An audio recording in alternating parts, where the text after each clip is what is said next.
So I wanted to do a quick review of that MIT course that I took.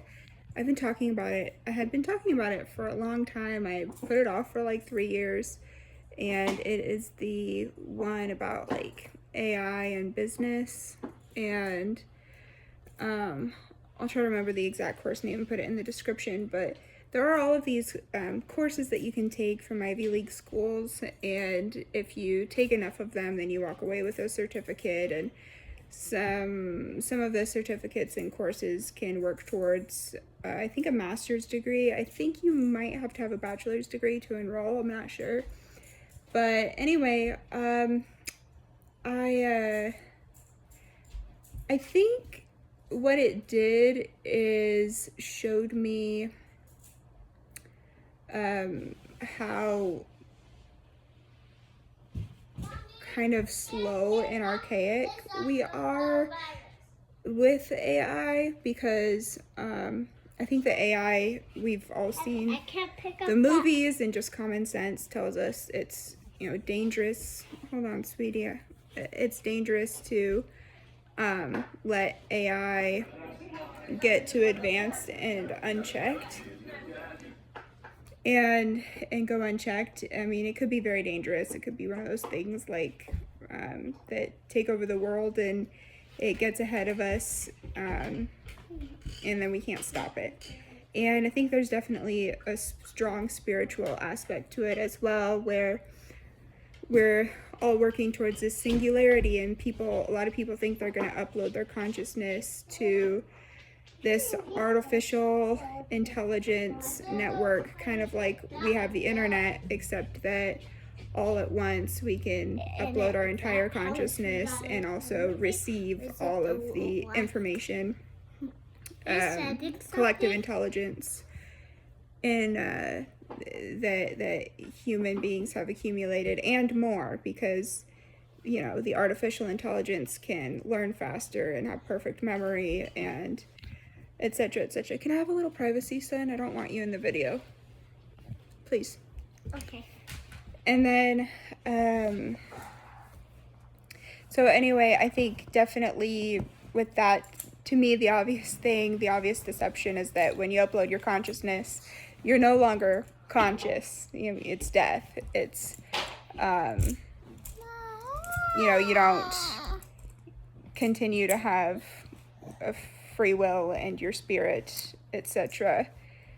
And so, because I think that the AI stuff is purely physical, and there's a whole realm of scientific discovery that we haven't tapped into at all, which, maybe that's because it's not science. The spiritual aspect of reality, I think, can't be understood by just logic and the physical world and technology, because it's supernatural. It's beyond what we can observe with our 5 senses and experiment on. And so, with our physical 5 senses, I mean. So consciousness is something that people don't yet understand, and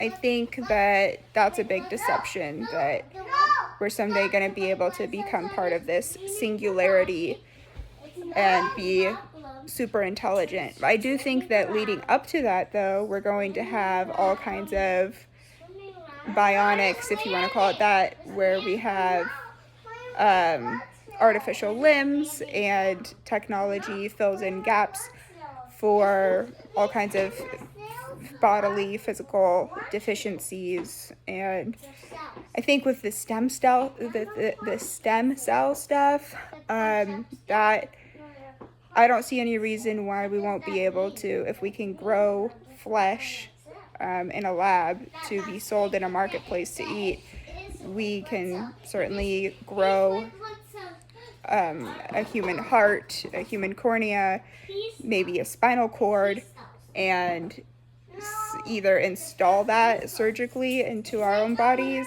or even have it grow within our own bodies. I see that, there shouldn't be too much barrier to achieving that, with given all the technology that we currently have. So yeah, so I think this is a really interesting time because the pendulum swung so hard with the elections recently, where Trump won by such a wide margin. And whatever you think about what happened in the last election, was there interference or not, it's unlikely that people's minds have changed so drastically. I do kind of think that we've been in a little bit of a deception where I think the pendulum has been swinging towards truth and God and goodness pretty hard, actually, all through the last 8 years. Even though things have been really dark and evil, it's because just the pendulum has, started neutral the first time he got elected, about 2016, and it's just been swinging. And now I feel like we're over here and it's almost time for that pendulum to swing back, and I feel like the pendulum is swinging harder and harder. And God said in the end times, the Bible in Revelation says in the end times, it's like contractions, and like a woman who's going through labor contractions, the events and intensity that goes on in the world. And the analogy that I'm using is a pendulum. It swings back and forth. And so I'm kind of wondering if maybe the pendulum has actually been continuously swinging this way for 8 years now, and now we'll have 4 more years to make it 12. And then we'll see what happens after this presidential run is over and it starts swinging back. And what we saw with all of the woke stuff, all of that evil, the display at the Olympics, I mean, all this evil stuff that we've been seeing, how much worse could that be? I mean, they legalized, we've been celebrating and having to put up with like having pride flags and transgender flags even in children's parks and in books with that theme in elementary schools, and things that I think a normal person would consider absolutely inappropriate and child abuse and grooming. And so what's the next step after that? It's going to be acceptance of even more evil things. So it could, in the Bible, there are more evil times that are described. And instead of just abortion, it's all out child sacrifice of children who are 6, 7, 8, 9, 10, 11, 12, children of all ages, and sacrifice with a whole, like, as if it's a party with a whole group. Like, you can see that in archaeology and in just human history. You can look back, and it's also described in the Bible, where people give their children over to Molech. Not that I want to repeat these names, but it is in the Bible. And they burn their children in offerings to these gods. And so I think it could be going that way sometime within my lifetime, depending on how long the pendulum is swinging this way and how long it takes to get the pendulum to swing the other way. But my point is that it's supposed to get worse and worse, and that is what generally happens, or what people generally think happens with contractions when a woman is in labor. The pendulum swings harder and harder. The contractions get harder and harder. There are 3 phases to labor. There's the first part where you're feeling some contractions and you're going into labor, but you can breathe through it and talk through it. And then there's the second phase where you can still breathe through it and talk through it, but you are, it's intense enough where maybe occasionally you can't talk through the contractions and you're needing a moment to, if you're in conversation, to just kind of process and breathe. And you have to really work on your breath, and you have to really, in between contractions, you have to really rest, and you have to be very intentional to keep your cool and keep in emotional control. And another thing is, when you're in labor, this is really important. If you've ever read the book Man's Search for Meaning, it's something, I think it's a good book for everyone to read because it teaches you how to get through these contractions. It has nothing, that book has nothing to do with childbirth. It has to do with a man surviving the Holocaust, and he's a high-level psychiatrist. He's a doctor, I think, and he observed people, and he observed who survived and who didn't. And to put it in the simplest terms, it had to do with who kept their humanity, who kept their, humanity is probably the best word for it, who continued to have good character and a good attitude throughout the whole ordeal, and continue to care about other people, rather than people who just became degenerate and selfish and spiraled downward. Those are the people who actually physically also did not survive. The people who spiritually died also physically died. But the people who spiritually were able to stay above and keep their head above water, they also tended to physically survive. And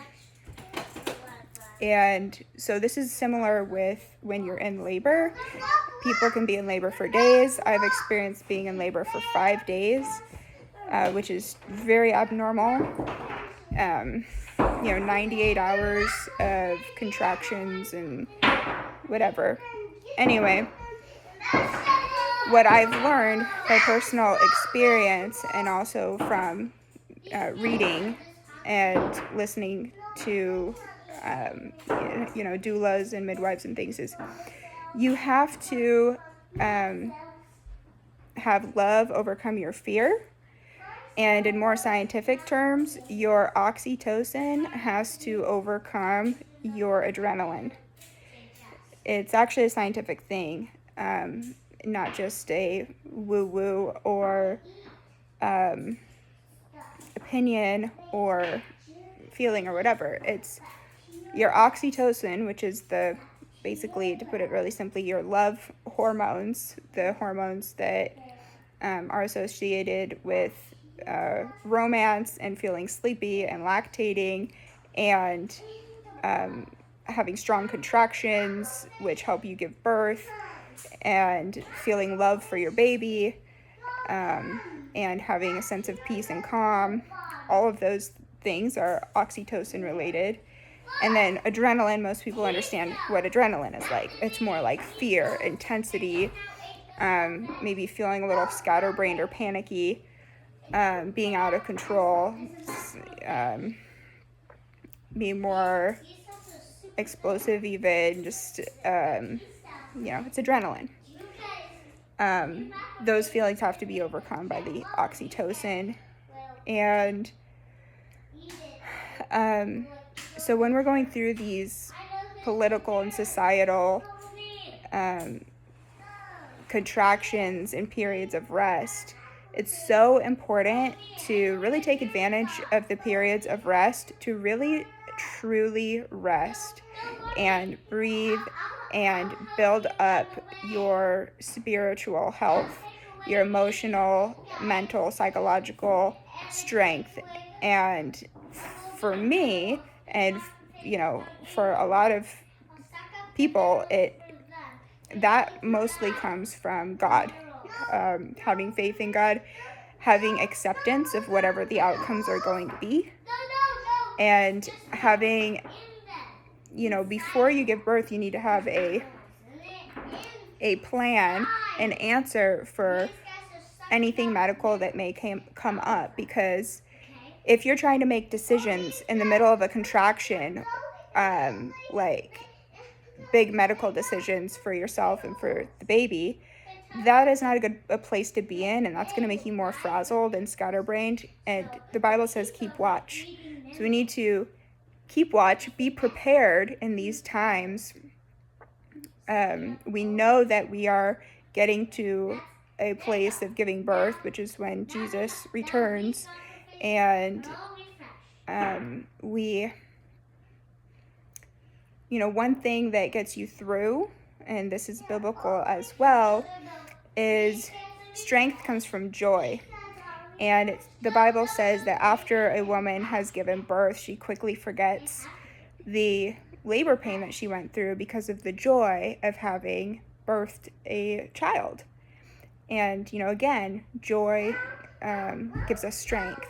And so looking forward to and understanding that every contraction that we go through, even though every time that you go through a contraction, it can seem like it's impossible to get through it, the contractions are temporary, they're anticipated, you know that they're coming, they're normal, and you know that they have a purpose. And that's one of the most important things, is knowing that the contraction is actually on your side.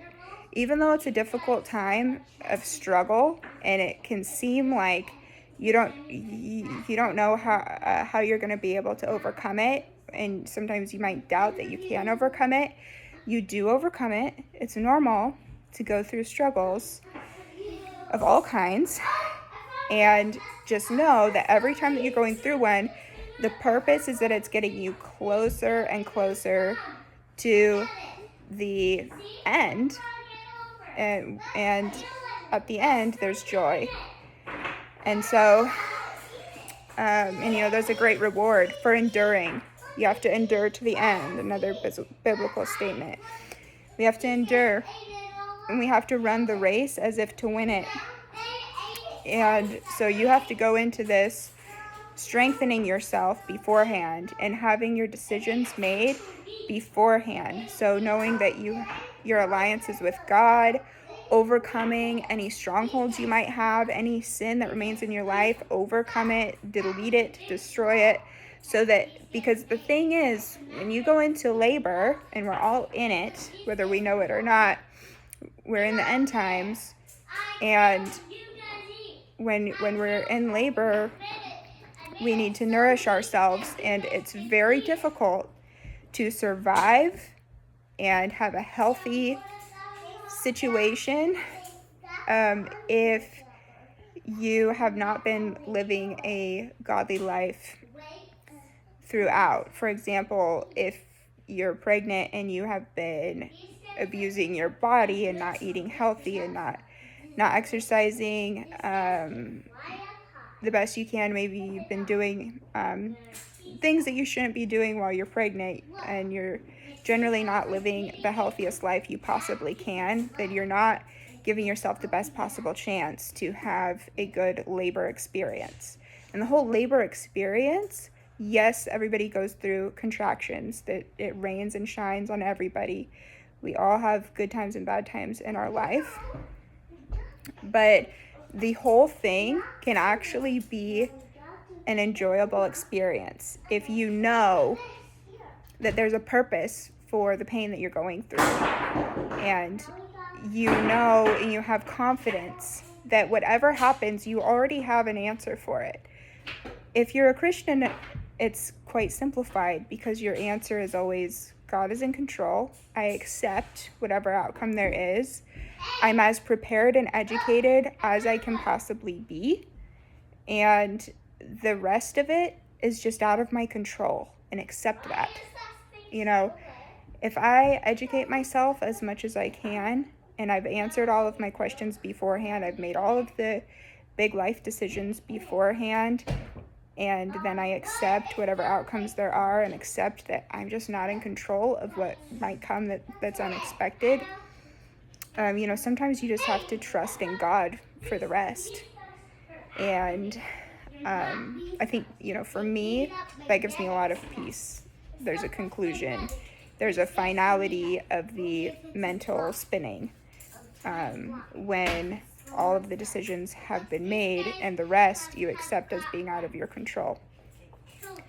So hopefully this analogy is coming across clearly, where there's an analogy between going through labor pains and childbirth and delivery, and this pendulum that we experience in society, where we have a big contraction, there's a lot of evil going on, and then the pendulum swings the other way, and we get a rest. And every time you go through a contraction and you get that rest, it's like the contraction goes like this. It goes up, up, up. The intensity goes up, up, up. And you might start thinking you can't handle anymore. You can't handle anymore. And then suddenly you get the break. And that's what I feel like happened with this last election. Like, I felt like, okay, if this election doesn't go our way, like, we need to seriously consider, possibly, like, what are we going to move to another country? I know that sounds dramatic and people make fun of people for saying that kind of stuff, but honestly, I wasn't really feeling very safe. I live in Washington State, and you can see why I might not feel very safe having children and being in a state that was the only state to become actually more blue this election. And one of our senators here was actually third in line to become president, and she's totally blue,